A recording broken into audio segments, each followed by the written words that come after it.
All right. So the topic for this week is basically CSS that we started in last class. Today we will look into very much deeper detail of CSS. And as I told you in the beginning last class, that this is one topic that we will spend most of our time on it now, because this is the primarily, if you talk about the three technologies, three languages that we are learning here, this is third of them. And you would find that again, JavaScript has its own importance. HTML, of course, has its own importance as a base, like, base language or anything. But CSS does also have a very, very important part in all of the web development these days. And if you remember in the very beginning, when we were discussing the history, or we were starting the course, we talked about that CSS, rather than it was only something to be used for the styling of the page in the very beginning, at its inception when it just started. But later on, and right now, it has become an integral part of the web development, and to the level where now we do not design anything at all by using the HTML. Rather, we always leave our styling part for the CSS. So it has become the most important integral part of our web development.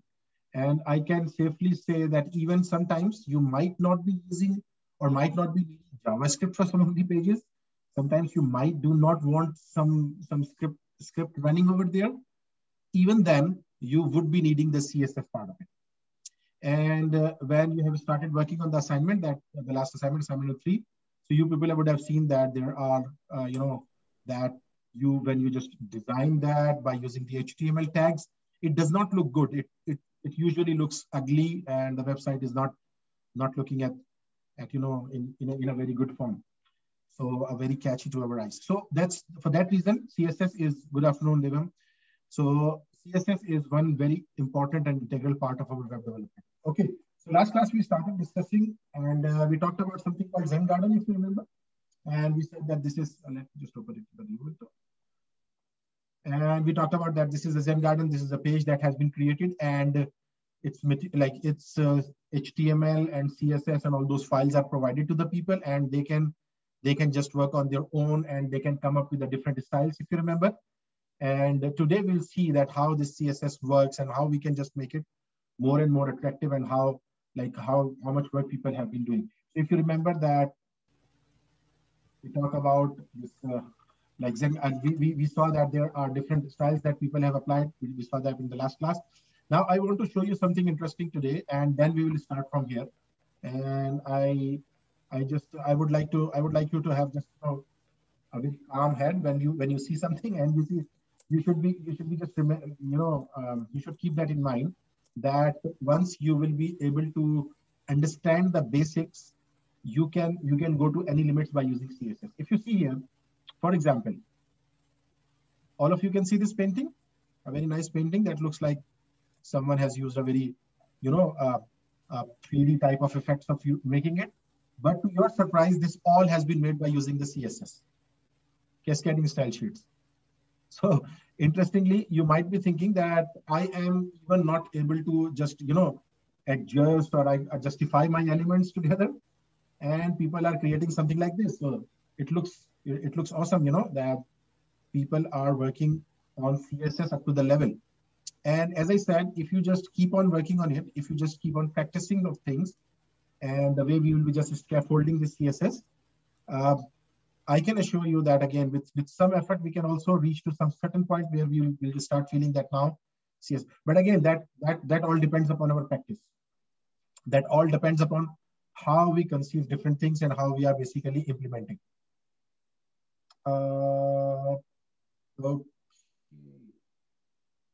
Okay, no problem. So let me just see that. So as I said, that we need to work and we need to understand the right, the down deep detail of the CSS if you want to go about this CSS. As I said, that there are lots of things that we can do by using CSS, and that is something that we'll be just trying out today to do in this week. So we'll have introduction, we'll have HTML and CSS, how to use them, and We will be just talking about that, how the documentation is being used, and you can just read about that. Suggested readings are there. So cascading style sheets, as I said, if in HTML5 we don't include markup related to how our page should look, as I said, that CSS is important to the point where we have just left out, in good early days, we used to style our pages by using HTML also. So we used to have that, font attribute in HTML that we used to define the color of the font or sometimes the background picture. I have seen that some of you people, like you were using the background property, background attribute of our body tag to implement the background picture.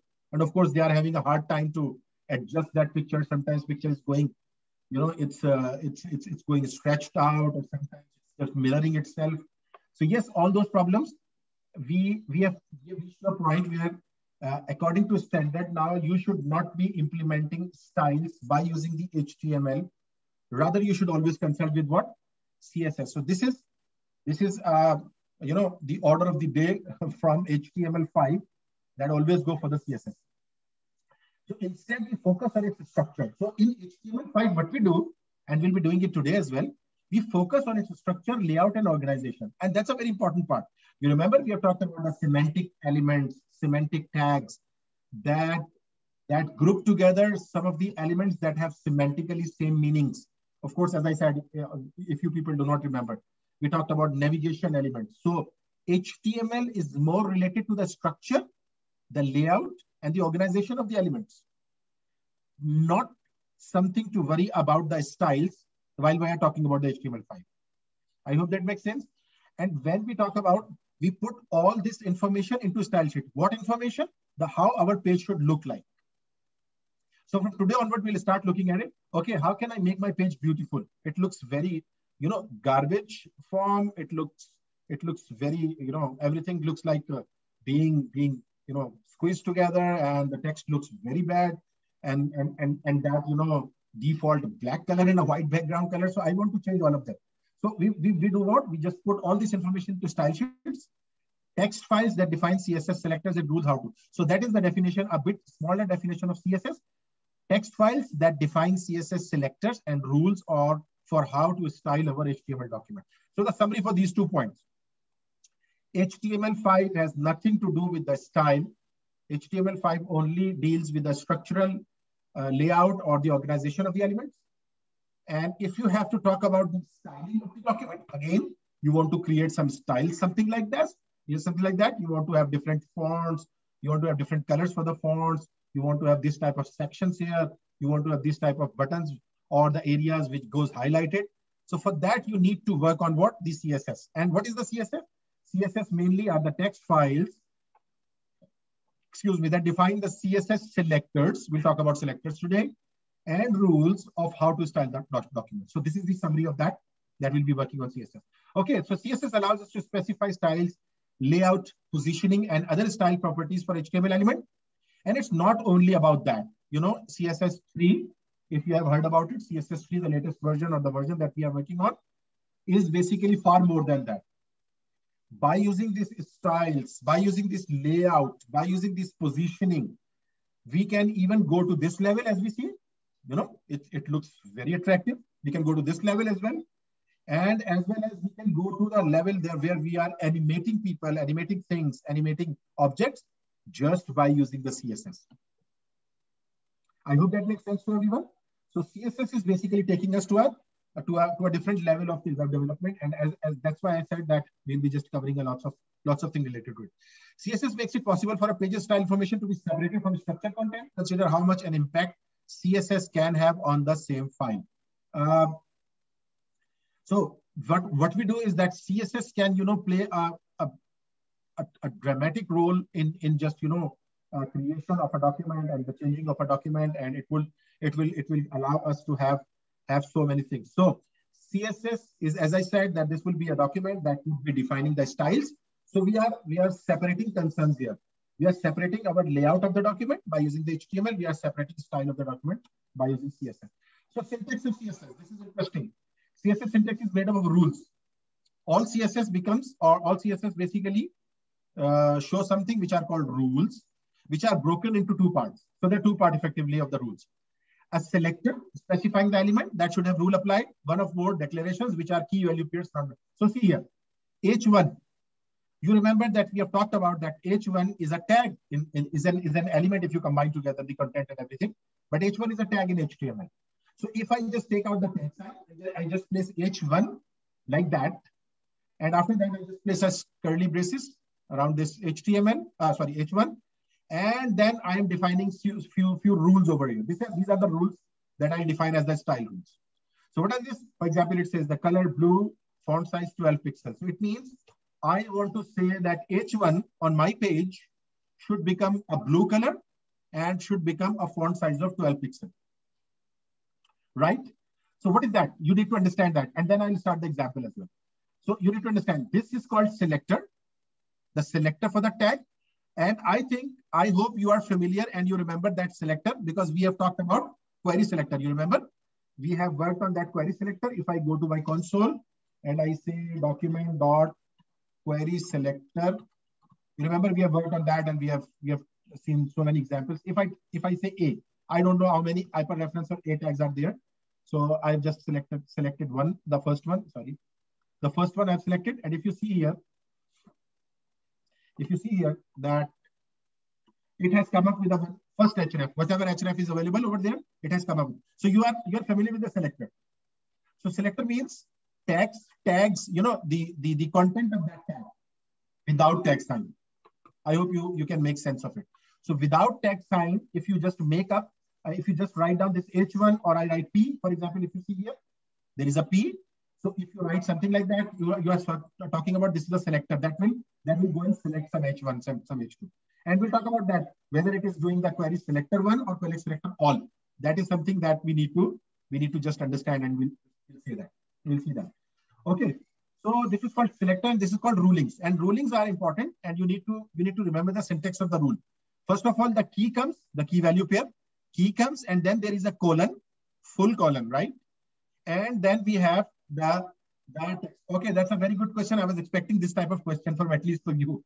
So if we have more than one P or H1, we would need to specify the ID, or that would style all the elements the same way.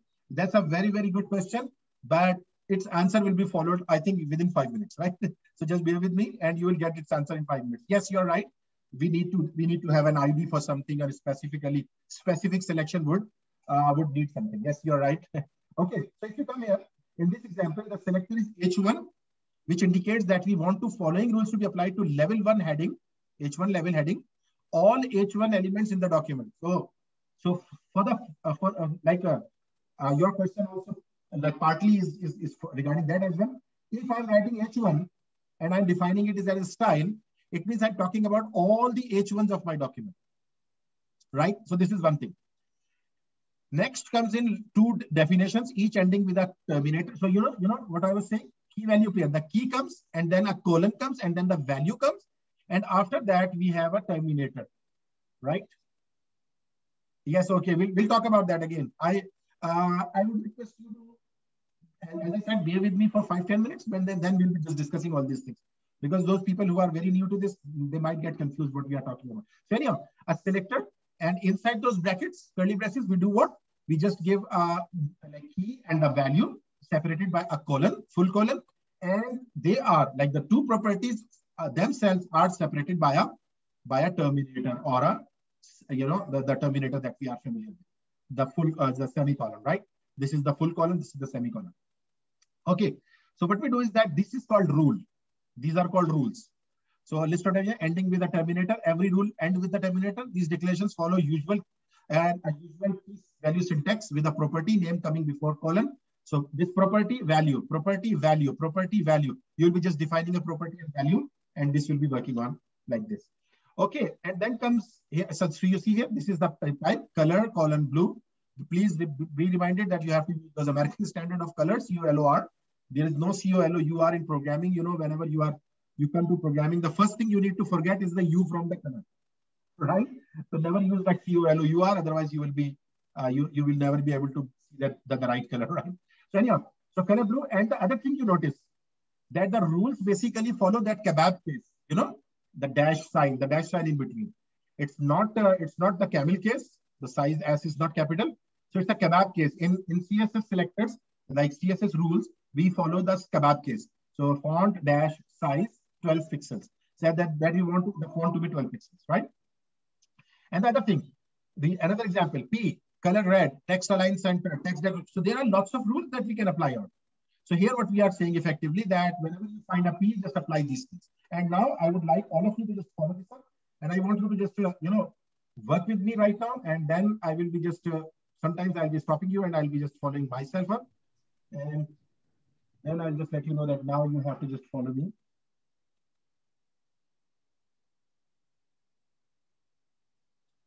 Okay.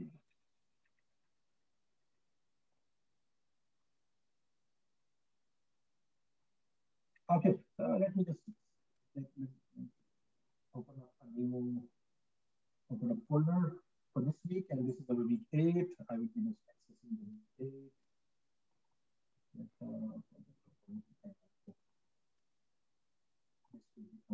8. So we are starting a new document, and I will just let you know shortly. I'm opening up the folder, and then I'll show you.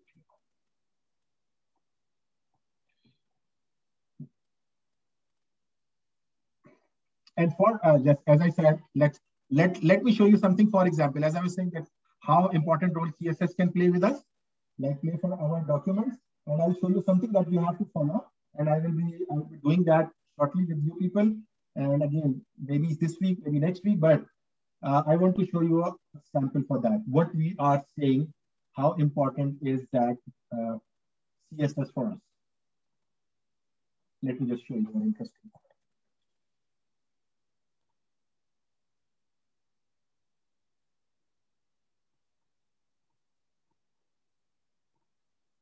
Okay, full folder. There is a folder that I want to open here. And it's here. Okay.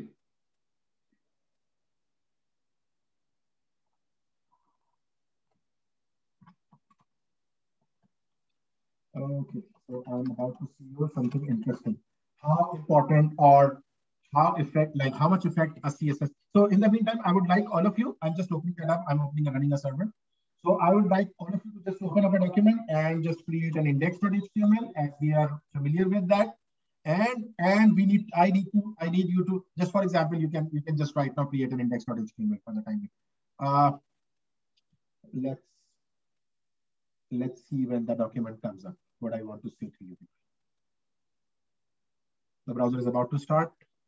So I am expecting that all of you are now in this week 8 having a index.html file where we'll be just trying to work on those CSS things.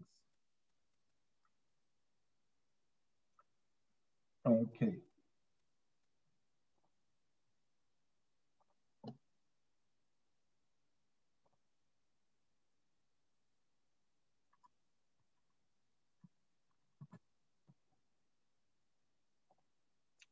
All right. So let me show you something interesting. That is something that we'll be doing, and I'll be just discussing it with you. This is a form that you feel that this is a form which will be used for taking input from the user. If you see, this is a form, a very ugly form that you see, that nothing is quite visible, and the form is going here and there. All those elements are going here and there. And now let me tell you an interesting thing, that with only introducing the CSS into it, you will see that how much it gets changed. Now, I've implemented a CSS here, and I'll let you know what I'm doing, but I'll just tell you. So doesn't that look good? Only on a click of or a single change I have changed and implemented these CSS on it. Now, does it look more beautiful than that? Of course, it's not that beautiful, but anyhow, now it looks very organized. And not only this is organized, but you see that CSS is playing a very important role. The adaptive nature and everything it is doing. And it's all being done by the CSS, And let me tell you again, what I'm doing, I'm just, again, removing the CSS style from this. If you remove the CSS style, you see what type of form this is. And again, rather just implementing that CSS will change it to a level that you would be surprised to know. Okay. If you see here, now it has been like the CSS has been applied to it. So I just wanted to show you this, and it's not the topic for today. It's not something that we are doing right now. But again, I will just come to that one. So index.html, and you know, we can create an HTML5 document by using HTML:5 and pressing the tab. I hope you remember that. Using CSS, right? We'll be using CSS. And now here, I wanted to just show you that what is going on. For example, we have talked about the H1. I'll say H1, this is our CSS page where we'll be working on the CSS, right? And then let me talk about the P tag, and okay, just use that lorem here. Lorem, and I have this lorem text over here. And now save this one, I'll run this one, and I'll show you that it styles again.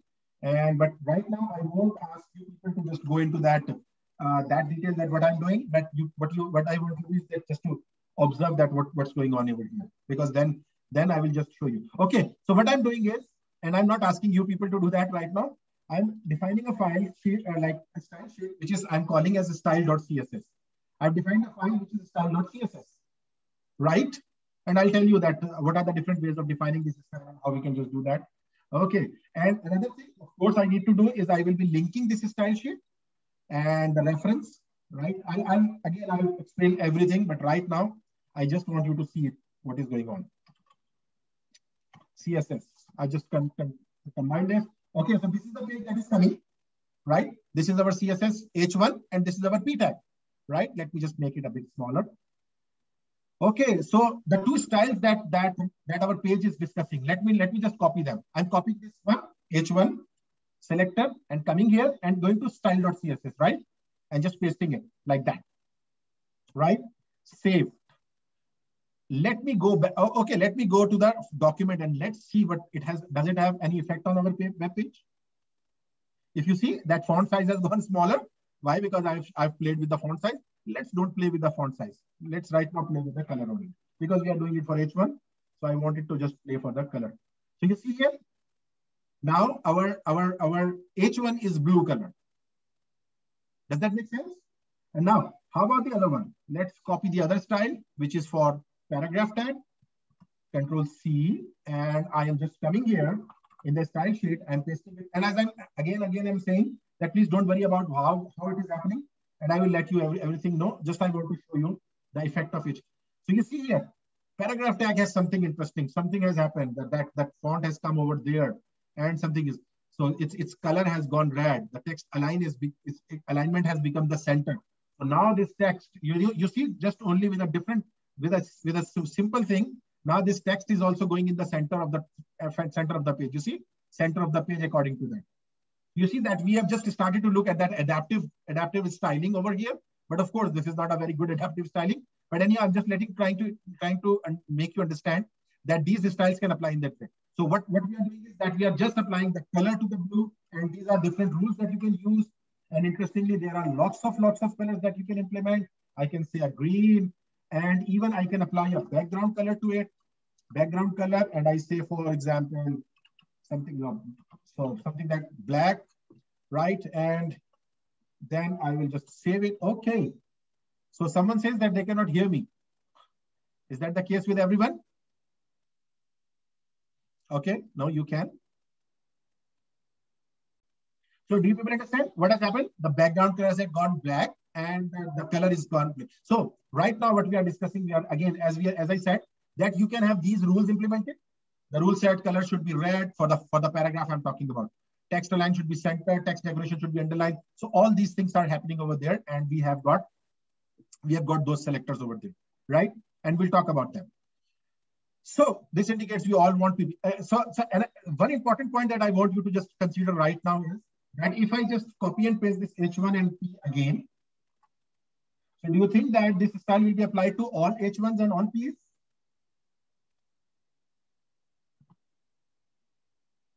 Okay. Of course, this will be implemented to all. Why? Because you have not just mentioned that where typically you want to style. We are right now styling it all the way. That's very good. That's very good. Now listen about something. Okay, so someone says that sound quality is low. Recording.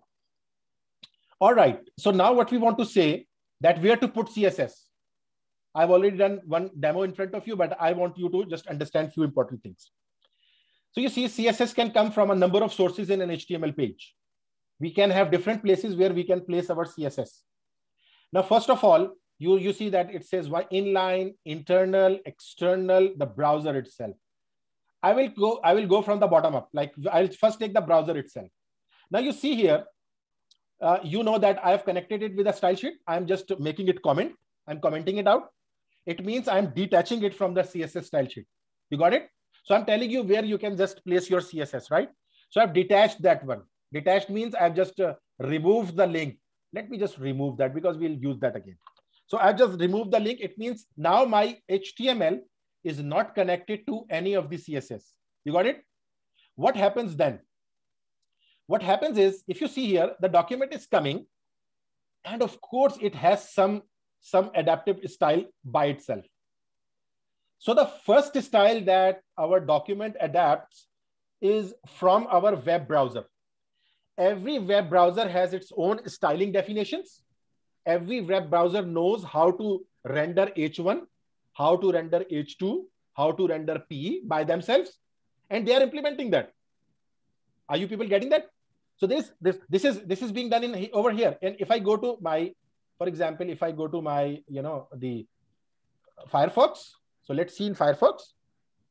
Firefox is more or less applying the same, but please keep in mind that every browser has their own definition or own understanding of all the HTML elements that you are using. So we have used H1, we have used P.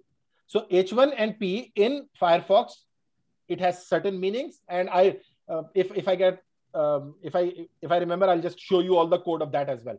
So Mozilla Firefox understand that H1, whenever it will come, I will display it like this. Whenever a P will come, I will display it like this, right? But and the same way, as I said, our Chrome knows that whenever H1 comes, I have to show this H1 like this. I have to show P as like this. So it's basically it's something that browser has its own styling definition. Now come back here. So the fourth one, the browser itself, default styles or extra styles injected by browser extension. If we just open up this link, okay, so this is the link over here. You see here, it's a very interesting one. This is the style sheet of Mozilla Firefox. The style sheet that Mozilla Firefox follows, right? So if I access and if I find H1, for example, so you see here, this is the H1 here. So Mozilla Firefox says, this is more like that same style that we are talking about. Styling definition, display block, font size 2 EM, font weight bold. Is there anyone who wants to say something? Or by mistake you were? Anyhow. Okay, so H1 has been given some different standard styling by the Mozilla browser. So this is, again, as I said, this is the style sheet, the default style sheet of the Mozilla Firefox, right? So the first level comes that every browser has its own default styles, and the browser follows those styles and implements them. Everyone is getting that? The first style, of course, comes from where? From the browser, because the browser is the first one. Second thing is the external file. This is very interesting. And this is the way which I was doing. So if I come here and I write by using a linked attribute, a link tag, I use a link tag. So I am linking and making a relationship with the style sheet. Mind you, rel is equal to style sheet. The relation is equal to style sheet. href is equal to, that in my browser, in my folder, I have defined a style sheet as text style.css. I have defined a style.css. So what I want to say here to my HTML page that whenever you have to apply a style, don't apply style from the web browser's style sheet. Rather go to this style.css and apply styles from there. I hope everyone is getting that.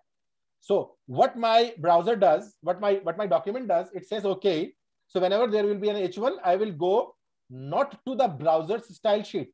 Rather, I will go to your style sheet, style.css, but it has to be in the same folder. Again, you can give the relative path as well, but right now it is in the same folder. So I've just mentioned style.css. You can place it in any folder. For example, you say designs or something, and and you need to place that inside that. So you'll have that folder. But again, I hope you understand that, but I'm just leaving it for that time.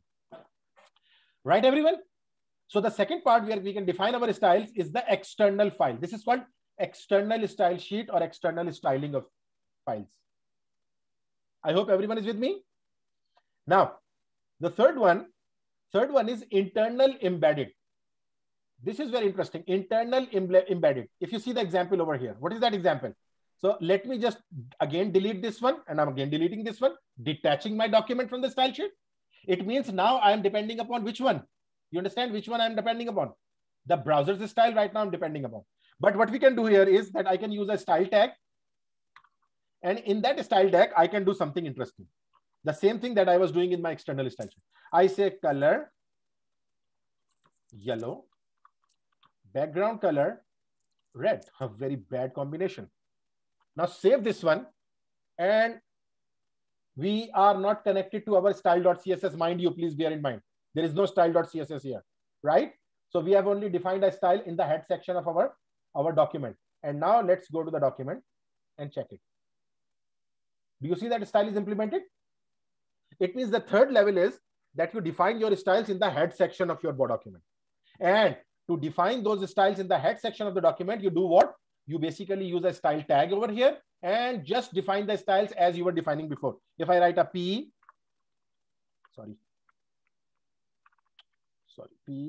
and if I define a style for it, for example, as we have used text decoration, and I say line through, there's a very interesting text decoration. If I do something like that, it will just go there, and you know, the paragraph tag has been changed to that one. Let me just make its font size a bit bigger. So you can do what? Font size. I hope you are getting familiar. And there are different units used here. What I will ask you is that you can use a pixel unit. For example, I say 20 pixel, right? I'll tell you these units in the end. These are mentioned in the notes today. But anyhow, I've given that 20 pixels. So font size is increased and the font style has been like this. Right, everyone? Now, who would tell me what will happen if I do something like this? Link rel is equal to that style.css. What will happen? Which style will override the other one, or which style will come? Whether this one, the yellow red one, or the style.css one. Inline embedded, that's very good. That's embedded will override. Of course, nothing will change. And why it will change? Because of course, in the sequence wise, if you see that it will come over here and it will just come here and it will implement that. That's very good. People are understanding that very quickly, right? But let me tell you, it's usually not recommended to use styles in the head of the bottom document. It's always recommended to have style sheets linked to it and working on that. So if I just make it a comment, of course, you know that now styles will be implemented. Which style will be implemented? Of course, style.css. Why? Because now we have just delete. So scripts and CSS should always be on its own. The scripts and CSS should always be on its own file. I am not really making sense, sense of your question. Can you just rephrase it, or maybe someone else understand what he's trying to say? Scripts and CSS should always be on its own file. Oh yes. So if you want to say that I've said that you are never, it's not recommended to use this in inline embedded styles, but that is something that you can do. I'm just showing you. Yes, exactly. The style should be in a separate file. That's right. That's correct. That's correct. So if I didn't understand that properly. So style should be in a separate file. That is highly recommended. But if you have defined something like this, as I've shown you, that it will override the external style. Why? Because the nearest place is the head section. So it will just adopt the style for that. So it is basically overriding all these styles. Styles gets overridden by the sequence of the defined styles. So that is called internal embedded, the third one. Like this, it is the second one sequence, but we are coming from the bottom up. So this is the third one. And the last one is the inline style. For inline, I'll give you a very interesting example. So inline is what? CSS rules can be placed directly on an element via style attribute. Now, interesting. I can do something like this. Let me just copy this one because let me just do something. So H1. Oh, I have come with the div. I will just remove that div.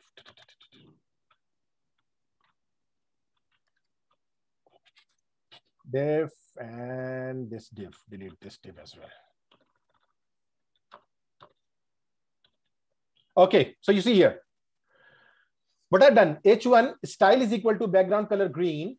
And of course, I don't want it green and I want it, for example, pink or something, just to make it change. Save this one.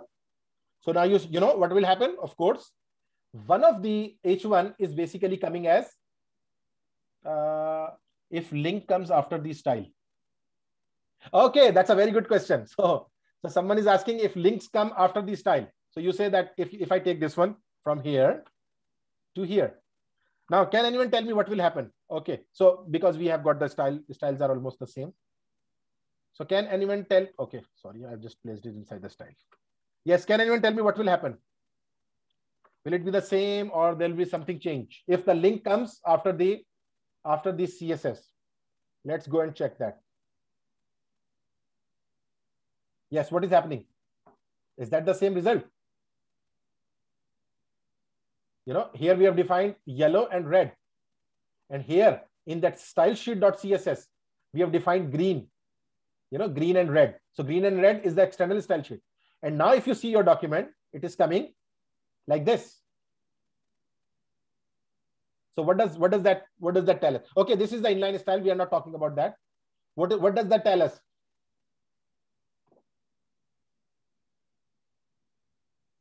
Yes, what does that tell us? Right. So what this tells us that basically the styles, yes, overriding of the style. It's not overriding basically the same object oriented overriding that you do. Anyhow, so what it does is it goes for the top, and of course it will go for, like, you know, the styles will go in that sequence. So first this style will be applied because it's in head, and again in the sequence now this is coming the other style sheet. So it will go and just go and adopt that style. But that is not the case with the inline style. Inline style will always act according to that, right? So now let's see that how we can work on that inline styles. So you see here, if I inspect element, so this is one very interesting thing that we'll be using today as well, and in our next classes also, to find out that how we can work on different documents and how we can just find out which document is doing what. Now, if you see here, there is this basically refers to all the code or the code of this website. You know, we are looking at the source code of this website, right? So if I select this one and I inspect this one, for example, so here you see that we have got, I don't know if you can see that or not. I will just make it a bit bigger.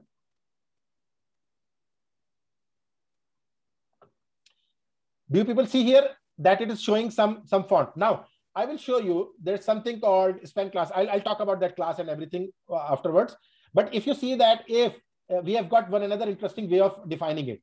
If I come here and if I, in this element, you know, there is a style part of it. There is element where elements are being defined. So if you come inside that one, style editor, and here, if you come and you say that I want its background color to be maybe Alice blue, for example, whatever. Now, if you see, it's basically, just hold on a minute.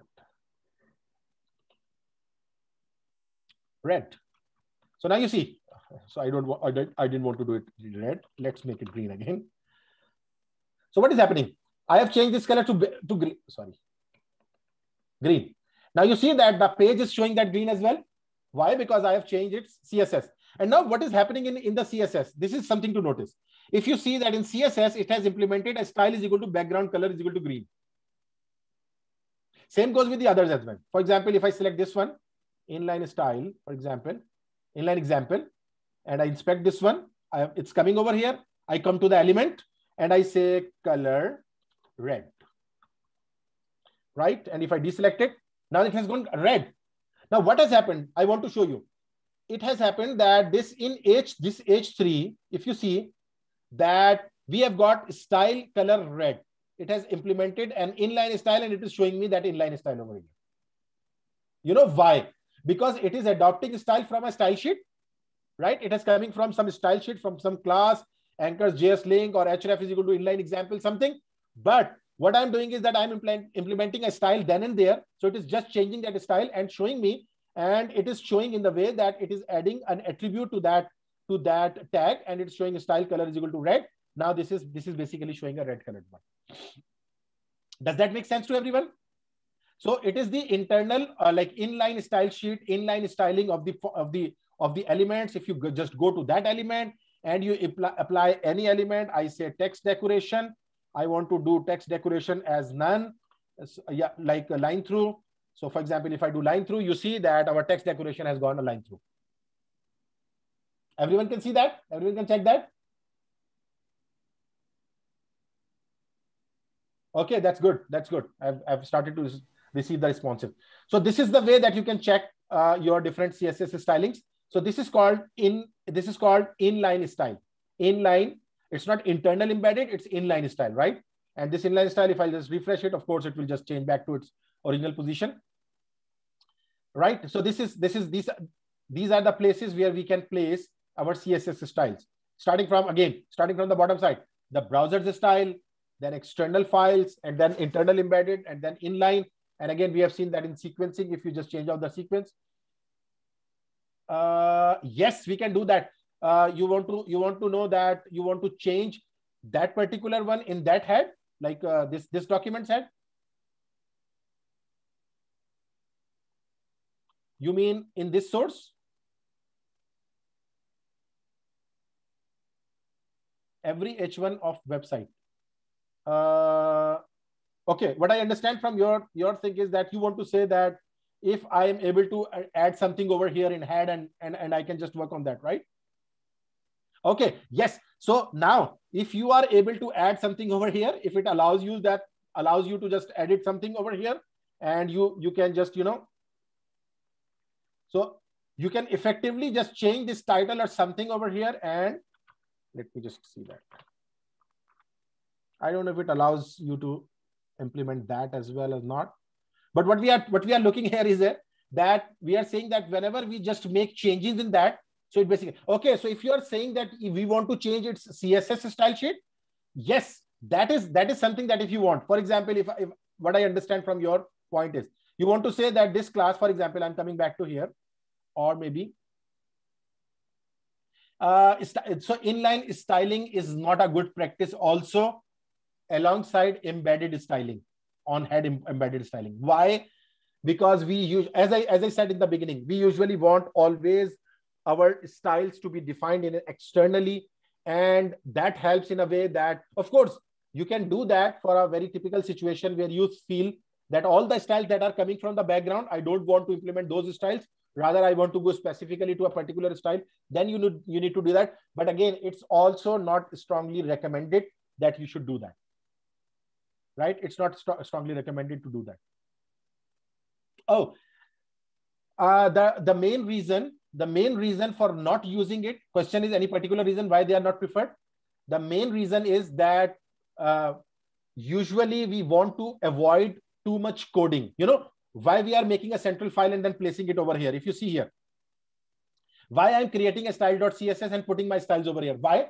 Because, with the change of a single change, like, if I just do over something like this, whenever I just do a single change, I see that it can affect maybe thousands and thousands of pages that have that. So inline style, if you are using that, that would add a burden to yourself that you will need to, if you need to change. For example, this is coming as pink, and talk about a document where you have the thousands of lines of code. So what you need to do is that you say that, okay, every second div, every third div should be a pink color. So it means that you will have to go to your HTML and you need to find out each and every element over there. Are you getting your answer? Are getting this answer? Now, that's why it is not recommended. But as I said, it's a legal way of using it. It's legal way of using it, and it's there for you to use. And it's good for those situations where you feel that this something will come which has a very particular style, and I will be using that style over there. You got the answer? So exactly, there's no particular reason, but the main particular reason, you see that what I'm showing here, that on a single click, on a single change, on a single, like a single change, what we are doing, your web page completely start looking different. Your web page completely goes into a different mode. Right? And let me tell you a very good example. If you have seen W3 School's example of the CSS, Let me just show you.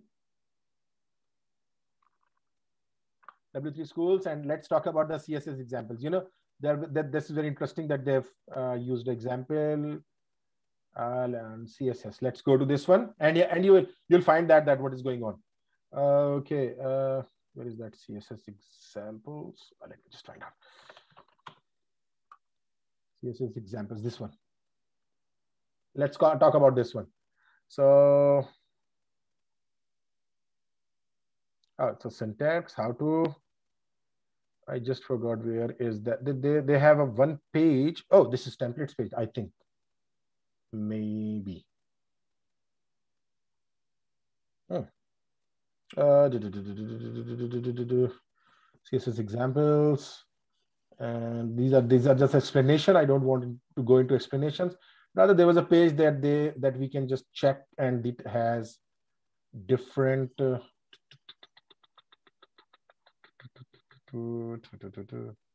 I'm unable to find that. So there's a page, if you can find out, that they have just given, and you just click on the links and it will keep on changing the styles for itself.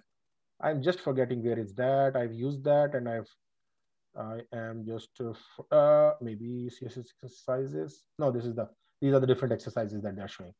But anyhow, there was something interesting related to it. But anyhow, no problems. I don't want to go into that. So what is that? Is a single button click. A single button click can just change your all page. So order of the day is that don't use this internal like embedded styling in a page. That also is the reason. If you ask a particular reason, that also is the reason that you don't want to have, again, for every page you go and just change the style. Rather, you will always want to have one page that is implementing all those styles. I hope you are getting that. So you found out that how can we just play with that, and it will just keep on applying the internal styling or internal embedding. Now CSS. Now another important thing. So external files, we can connect external files as we have done. We have just seen one example. Type is equal to text/CSS, which I was missing. I will just mention that as well. We also mentioned that type is equal to text/CSS. We need to tell it because there are different types of types that we can use. We can use JavaScript if you are using a JavaScript file, if you remember, and things like that. So right now what we are doing, using a text document, and this will be using text/CSS. So you need to mention that as well. So you can link that one, and also we can link multiple files as well here. It's a very interesting thing. We can use link multiple files. Let me just copy this one and use it here. Right? I'll discuss about that, but let me first run this file and let me just show you. It would have certain styles being applied to my page. Maybe if it has given some, you see that font is changed, something is happening. Let me just for the time being close this my one, and let's see that what style it is applying. So I'm just commenting it out, saving it, and check that one. Sorry. So check that one. You see the font is changed, and this one is coming. Why this one is coming? Anyone? Why this coming is this one is coming as ping?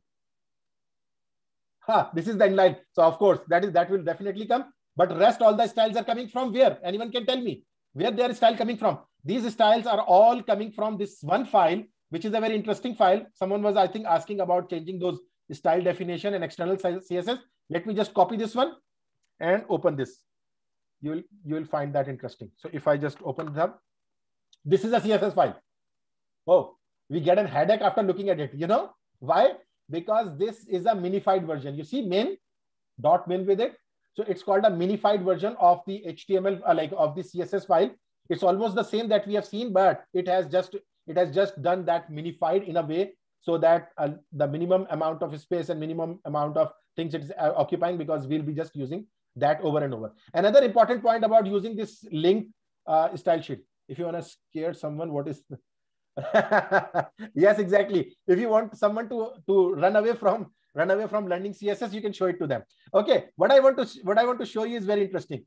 Let me just see that for this page, if you talk about for this page, if we inspect element, and if you go to the network, tab, and if you refresh this one, rather let's do this with our page, because our page will clearly show that here we have got a lots of things. So that's why we might not able to see that. If you go to the network tab and refresh that one, so you see here what is coming. So first of all, it's showing the localhost 304. It's showing that moving because we have been using too much index files. So again, now if you see here, if you just talk about this,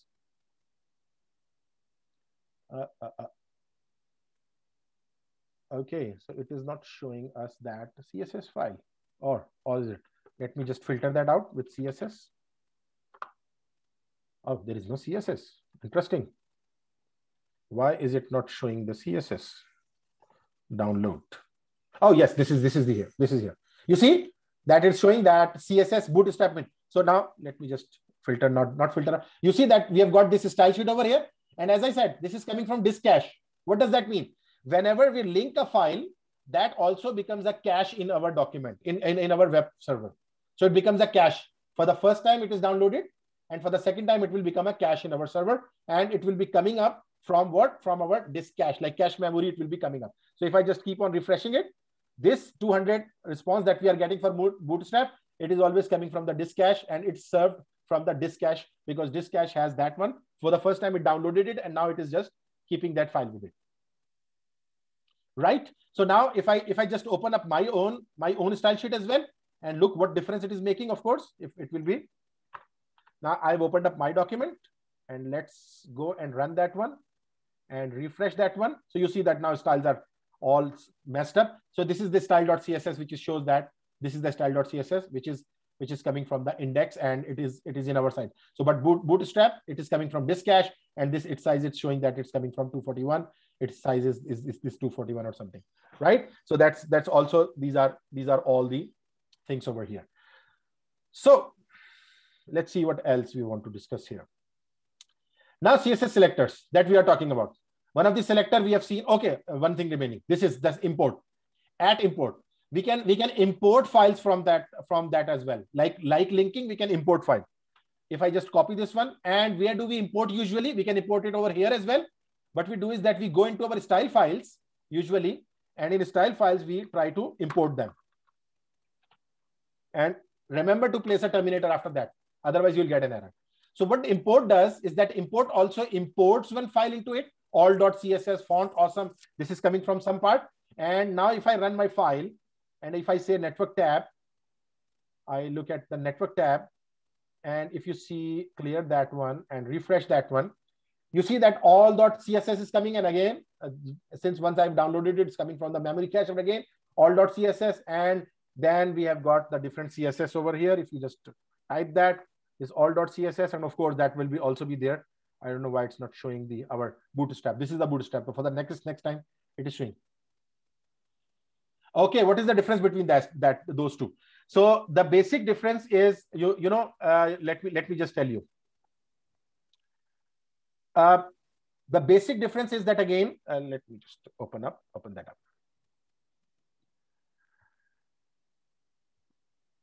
up.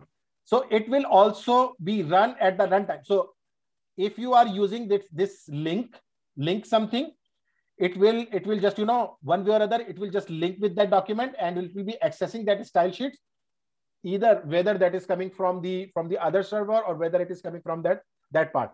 But when you say that import, import is typically that you want to bring that file into our, for example, you are just using that. So, but importing, that means that you are having this file now with you, all.css, and this link means that you are linking your document with that one. So to speak, usually if you see that this import also does the same thing more or less like that one, but how do we differentiate it one way or other? What we do is that we say that you should always, in your main document, you should always link that to our style sheet, and in that style sheet you can always go to that particular file. Otherwise, for every document, when you say that this importing, when this link style sheet will run, this will import all those required files. So you see here, let me just tell you. So when this style CSS for the first time will be loaded, all these imports will be done. Now, if you talk about this linking, if you are linking that document, so every time it has to go to the network. Of course, it can cache that as well. But it says that now it will be just producing more and more load on your web page, because there can be hundreds of, sometimes maybe more than, like tens of style sheets that you are using. So that will do what? That will just import that URL to style.css. So once that is style.css, that information, that style.css will be responsible for that particular thing, right? All right. So now the last thing, CSS selectors, and we'll talk about CSS selectors after maybe a 5 minutes break. It's 2:28.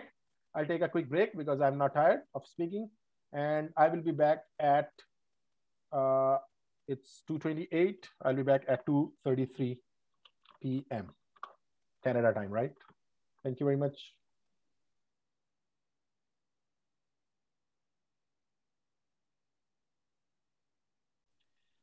So I have to discuss something related to this. We have been discussing this CSS. So if you see here that this is coming from Bootstrap CDN. Can anyone tell me what is CDN? Does anyone know what is CDN specifically? CDN. Okay, so no idea. This is a very valid answer. So these are content delivery networks. CDN, Canadian. Yes, you are right. Canadian. So right, Canadian dollar, I think you want to say. Canadian dollar, yes. Okay, so content delivery network. And this is something very interesting, CDNs. And I would show you from online, from this maybe Wikipedia page, we can get CDN. Wikipedia. Let's talk about this. Yes, content delivery networks. I want to show you a diagram and then you will just understand what is that CDN, because it's not directly part of our topic, but you must know what is, oh, this is here it is. It's not that good diagram, but still it work fine. So what is this CDN? You know, when you publish your website, that website will be residing on one of the server, for example, somewhere. I'm talking about this first picture, this grayish computer server. So you have developed a website, designed a website, and this website is residing on a server. And people from Asia, people from Australia, people from North America, people from different parts of the world, they are accessing your website or any resource that you have. So, you know, someone from Australia, if they are coming all the way to this server and this server is residing with you near in North America, maybe in North America, right? So someone from Australia, someone from the other part of the world, they'll have to come all the way from that part to here and access that. And you know, in internet world, that matters because speed with which you are accessing something, it's always matters. So what people thought about it, that rather than keeping that all the copies on our server, which is residing maybe in North America or maybe at some far and wide place, why not put some copies in some different areas so that whenever someone comes to access a resource which was supposed to be on our server, that distribute that resource to that typical servers. Now, you know, this server is near to Asia, Asian part of it. And someone from Asia, if they want to access our something, I have placed that content over here. If someone wants to access something from Australia, I have placed that over here. If someone is accessing something from North America, the server is there to help them out. Up to so on, up to so on, up to so on. So what we do is content delivery networks are what effectively we distribute our resources in a way that people get the lowest latency in finding out those documents, finding out those contents. So if you just quickly look at the definition, I'll just show you the definition and quickly discuss. A CDN is a geographically distributed network of proxy servers, so to speak, and their data centers. The goal is to provide high availability and performance by distributing the service spatially relative to the end users. As I said, you are basically doing what? If that is a single server distribution, that will always be a problem for people. On the left, single server distribution, right? CDN skip. So what we do is that I will distribute my copies over there, over there, over there, over there. And now whenever someone comes from Asian part, they should access this one. Someone coming from Australian part, access this. Someone coming from North America, they don't need to go over there because they have got the CDN. So CDN is, you know, a widespread collection, widespread, you know, network, distribution of network that serves from geographically nearest location. Geographically nearest location means that my resources will be cached in that particular location, and then user will be able to access those resources far more quickly than they'll have to come over here. I hope that makes sense to everyone. So see, these are called the CDNs. So usually we will find, and as I said, Bootstrap is one of the library that we will use. Typically, we will use that as well later in the later classes. But it's a minified library that is showing a CSS, and that CSS, you remember, it was implementing some of these styles already when we had just taken away our own styles. It was effectively applying some of these styles to it, and this is the font changing or maybe paragraph changing or something. So it usually does that, right? So that is basically a CDN. So you need to just have that in mind, the CDN. Okay, then we have talked about CSS selectors. CSS selectors, another very important topic that we want to discuss. Now the CSS selectors are what? You are very much familiar with query selector. You remember we have talked about query selector? If I go here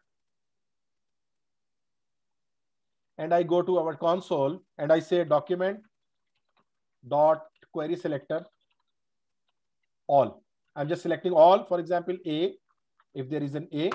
If I click on that, so what does that see? What does that mean? It means that it is showing that everything is being coming over here, A tags. So all those A tags are coming over here, like anchor tags. So it says 94 A's are there. All these are listed A.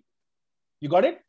Now, in the same way, you remember that there was something called a class. If you just talk about it, if I just go to its source again,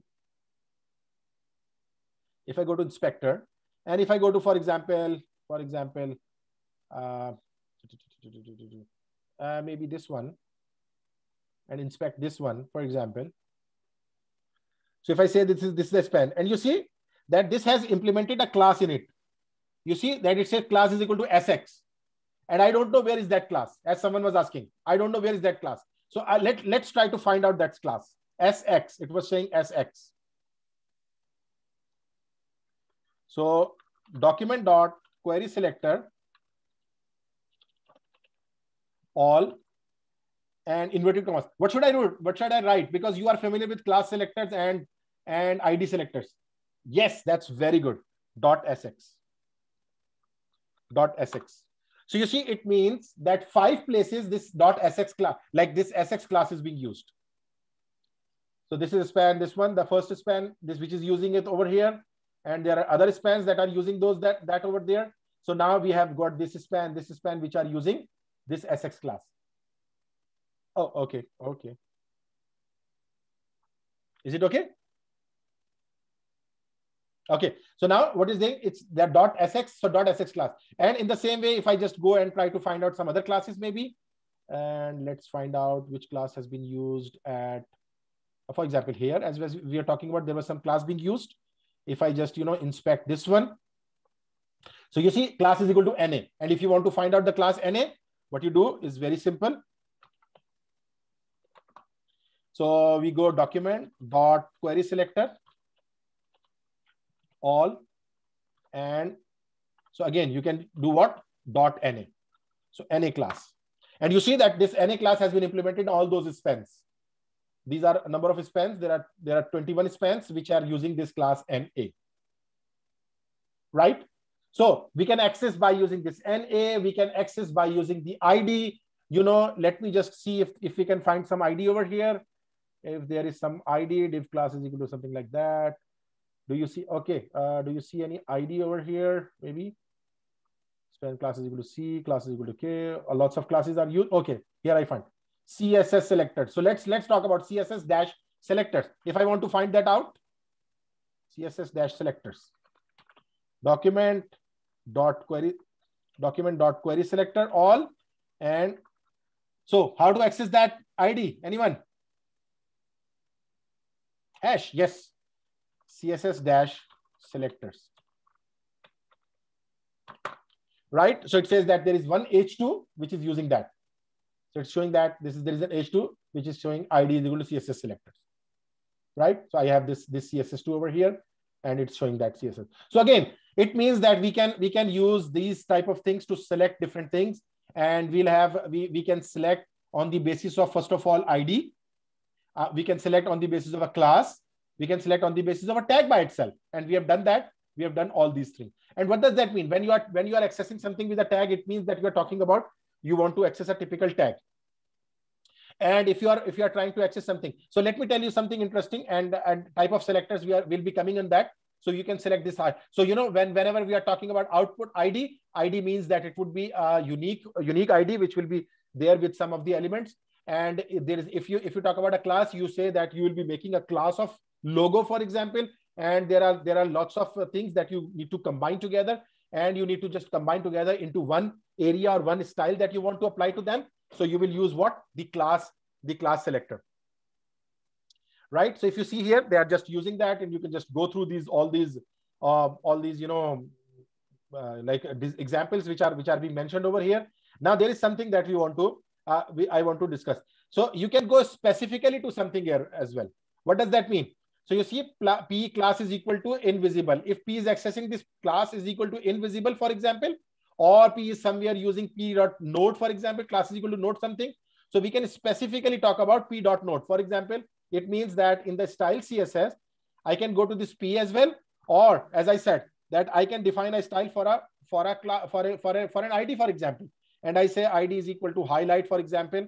I have got an highlight ID. I might use that, and I say that if that comes, so just make it color maybe something different from all that. So its color should be yellow whenever someone is using this ID. Highlight. So let's use that ID. For example, H1 ID is equal to,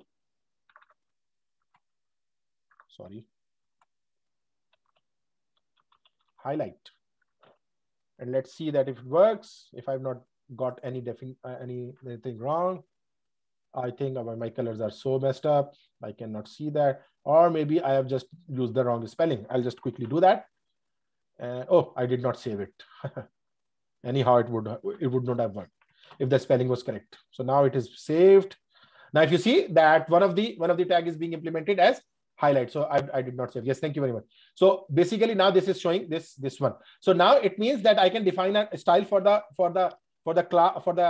ID. I can define for the class. For example, I say there is a demo class, and I will be using this demo class, and you can implement lots of things. Why we are doing that color? We are just looking at these things right now. So if says that, for example, light salmon color, I want to implement on that.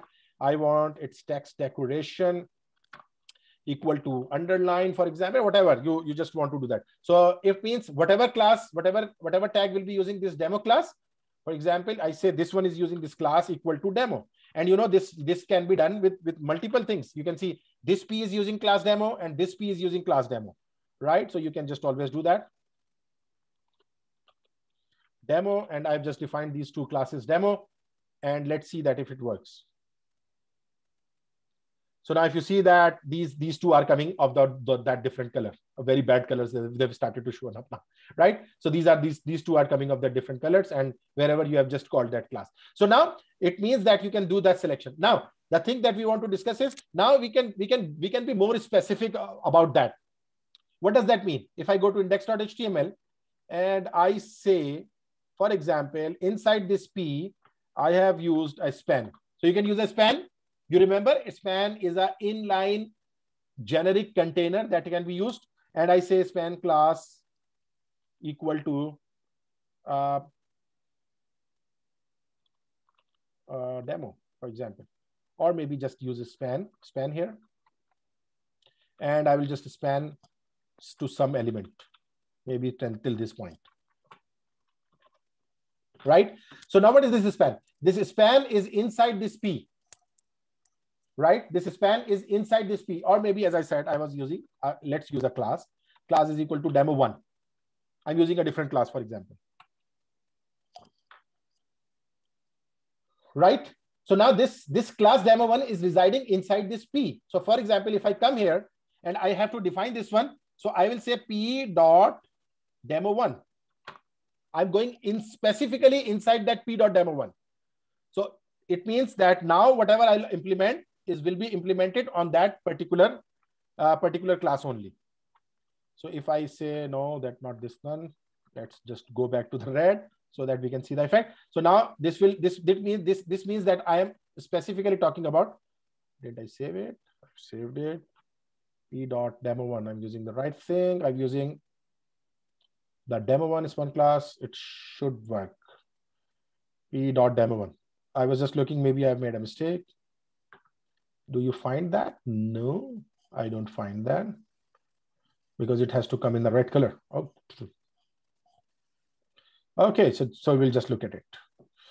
P.demo1. And this is demo1. P.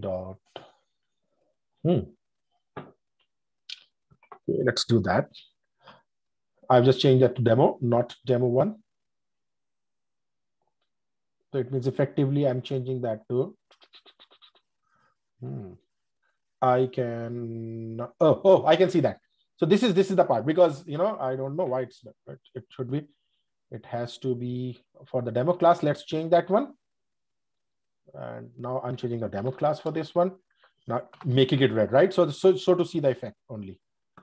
So if you see that, like it's okay. So we have done whenever this dot demo. So this is doing for all dot demo class.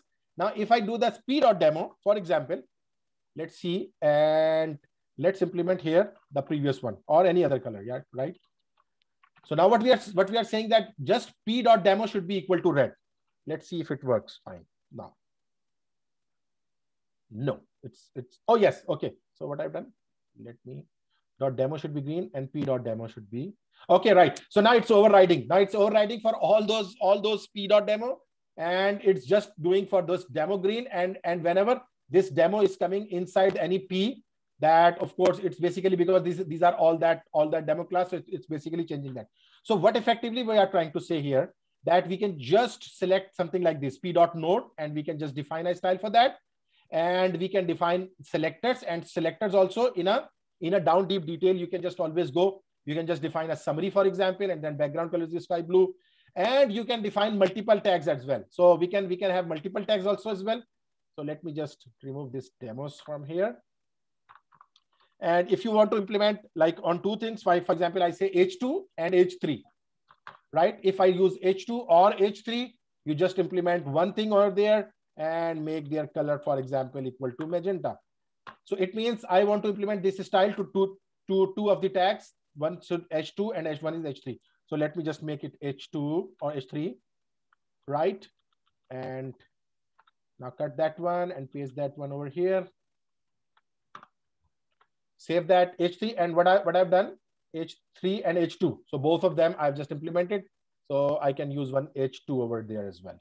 So now it means you can just combine all those things, and by combining styles, we have combined styles with both of them. And now if you see that, we will have those two styles coming as the magenta color, which is looking ultra ugly, very bad. Anyhow, so basically what we are doing is that we can define styles for multiple things as well in this way. H2 comma, and if I say H2 space H3, what does that mean? Can anyone tell me? Now save this one, and now check this one. Now both of them are not magenta. What does that mean? H2 space H3. Can anyone tell me? Because it's not changing anyone. Neither H1 not H3. It's showing both of them as like the default style what is coming from the background. Why it is not changing that one? What does that mean? Can anyone tell me? Anyone, quick. Then I'll tell you what is that. What does that mean? No, that's not that's not the case. Thank you very much for the answer. It's not excluding. Comma not there. Syntax error. No. Still, it's a working file. I'll make you understand. Everyone will understand that. Let me just do one thing. Inside this H2, I am using an H3. Do you understand, everyone, or no? Inside H2, I am inside H2. There is an H3 that has been defined inside H2. Let's see the magic now. Oh, it's not still happening, the magic. Okay. It's not a syntax error. It has to be, maybe it does not allow to have those H2 inside that one. Let me just see that, because sometimes it just does that kind of things.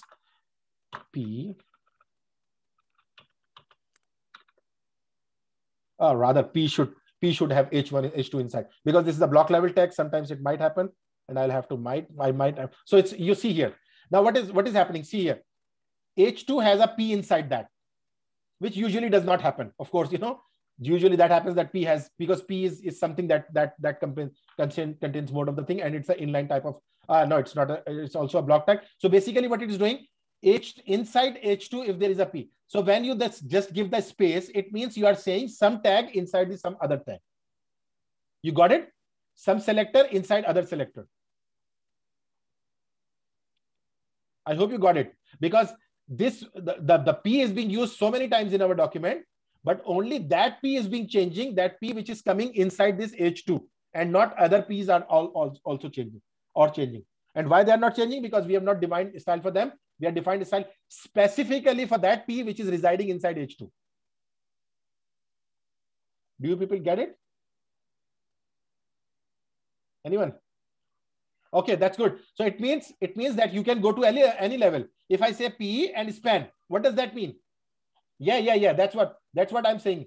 If I say H2P span and I save this one and now run this one.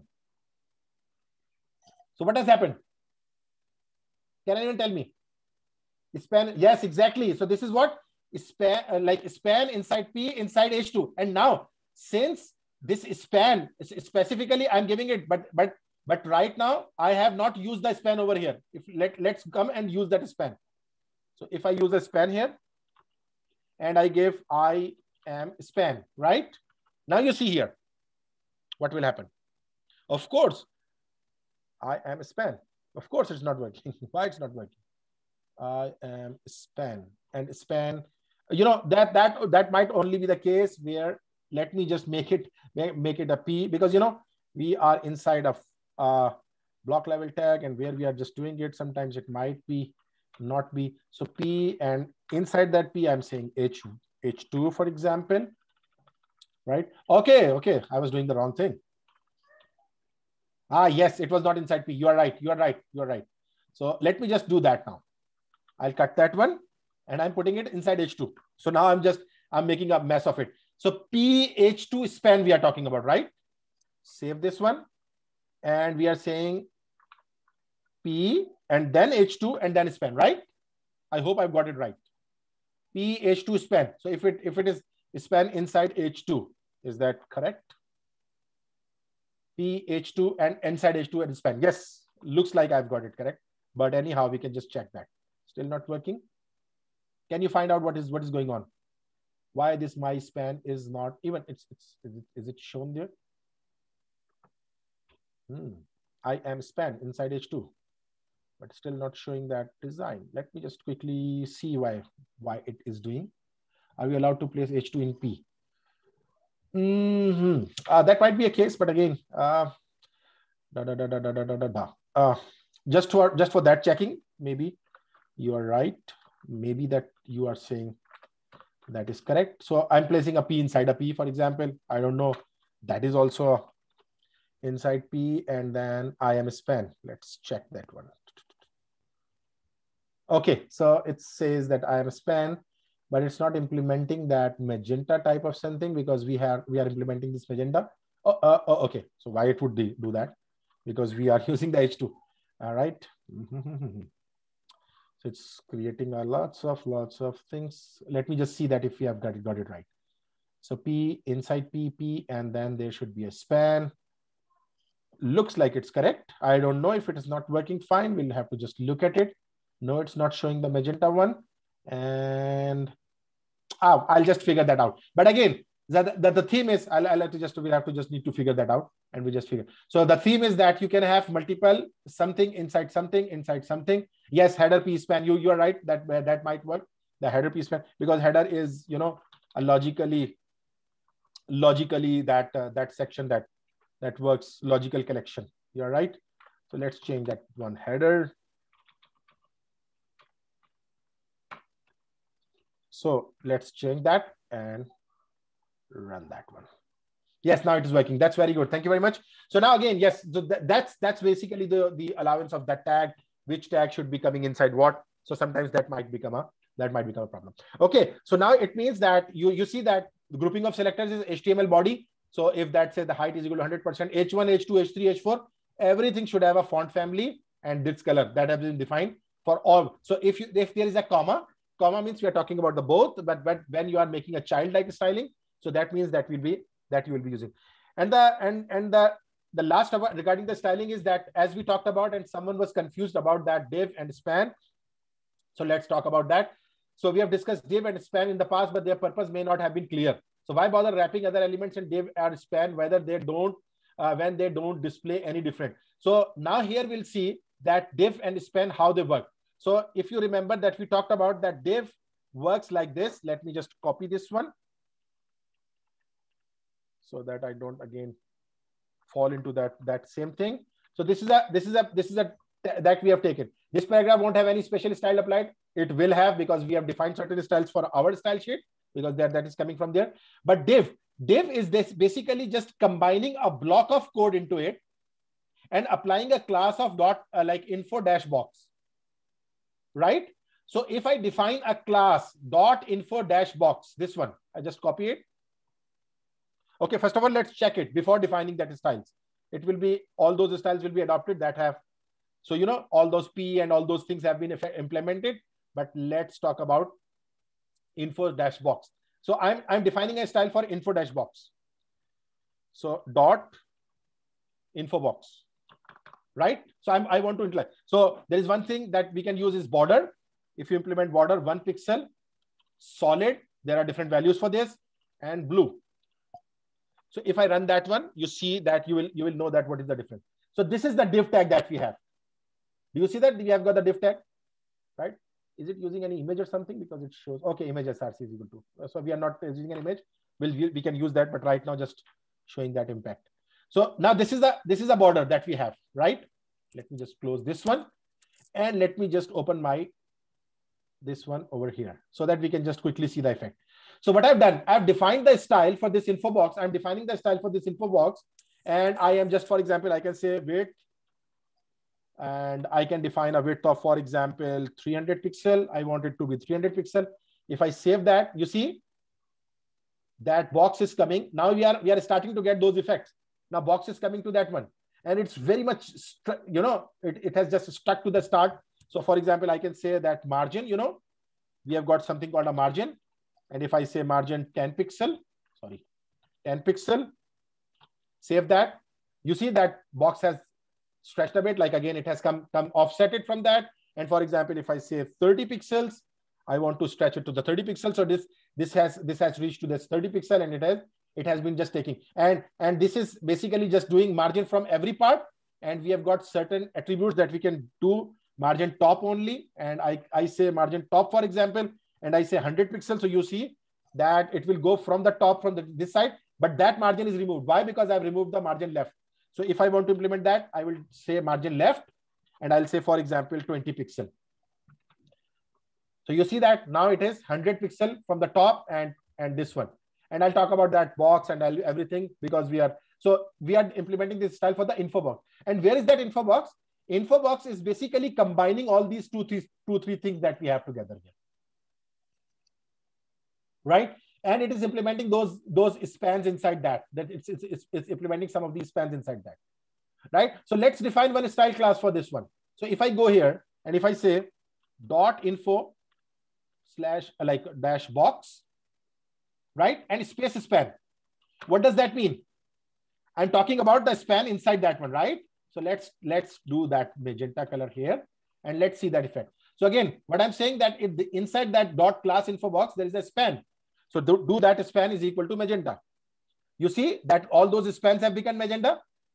And if you see here, why it is not changing the other, because these are not inside the spans. These are inside the P. You're getting the point. So it means that if I want to implement something to the P, I'll just come here and I'll define a class info box and P, right?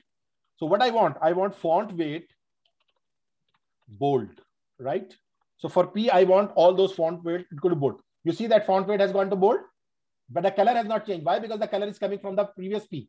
It is coming from this P, pink color, right? So if I want to change that color as well for this one, so I'll say, for example, any aquamarine or something, and let's save this one. So now the font is changed, and you know why this name and age are showing magenta? Because we have just overridden one another style for that, and we are using the span. And you would have seen that now we have got this facility of changing this color from here.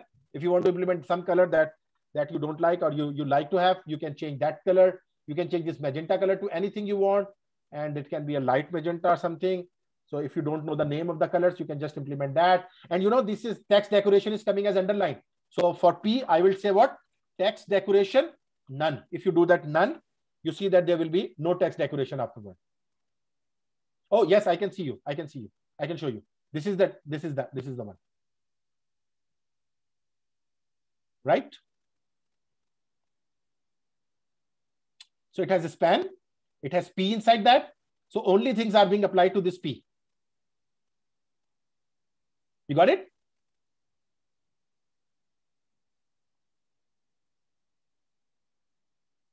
I'm not getting any response. Let's span. Yes, span is inside P, right? But you remember, P is of this color, this light green or greenish color. But when you come inside that span has been defined as one of these styles. If you see that span has been giving this style of this pink, so it will adopt that pink from that span. Rather, if I just remove this style from here or make it comment, what will happen? What will happen if I save this? What will happen? That everything will go on green. Of course, yes, because that span has been taken away. So span has been inside that one, but span is having this implementation or something like that. We can even change the font of that one. We say, for example, font family. And I say, for example, I want to give something different maybe. And if I save that, it would just implement all those fonts, which is not looking very good at all. And I can just change that one font family. And I can do that, for example, Cambria. I want to go for that Cambria or something.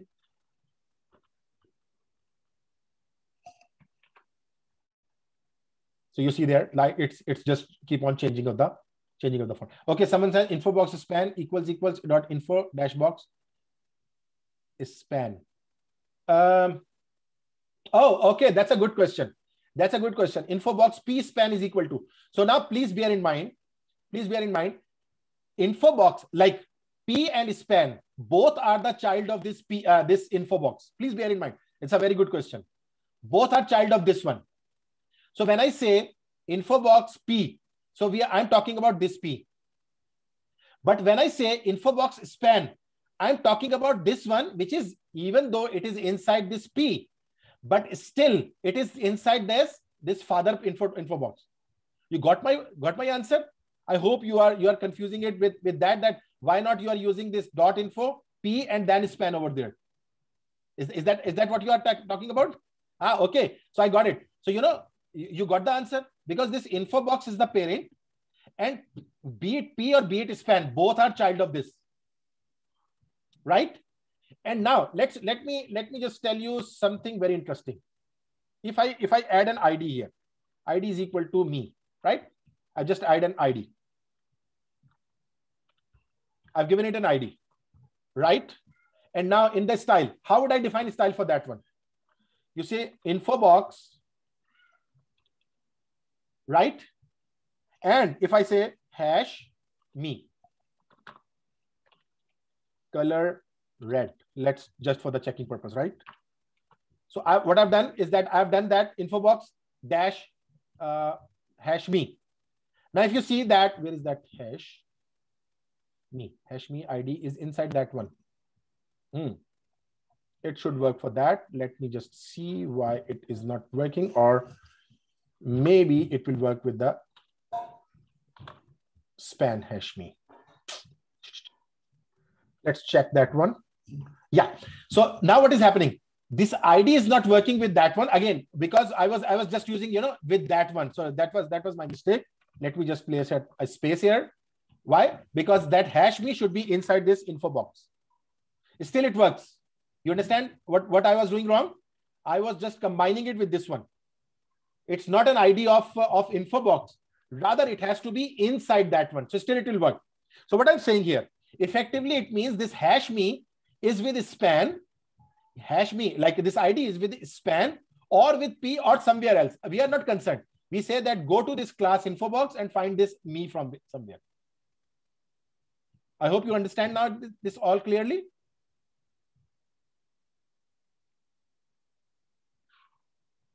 I'm not getting any response. Okay, that's good. That's good. So now this is all. And what I want you people is that you can always do one thing, that you can just randomly open up some site and go to their CSS and try to read out what is their CSS they are using, and you can just play with that CSS. You know that you have got all those playing things over here. And if you talk about you want to work on this styles, you can just always go to the styles part, and you can implement any style over here, and you can just check. For example, you say that color, I want to check. We have been just talking about the color right now. So we say that color should be equal to red. So now if you do that, so whatever you have selected would have this red color. So all this, so you can just tear apart all those websites that you have. And I will highly encourage you to do that. You see that content delivery network has changed to red.